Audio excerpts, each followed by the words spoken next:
Hello everyone, today we'll talk about how to fix or how to solve Roblox blurry textures. To know how to fix or how to solve Roblox blurry textures, you should just go to settings. Here in this page, you will enter two apps. When you'll find this list, you will enter to this window of Roblox. Then in this page of app info, you will enter to first stop and we click OK. Then we go to click storage.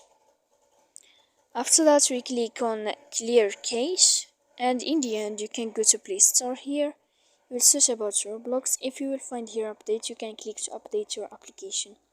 So please don't forget to support us by like and subscribe.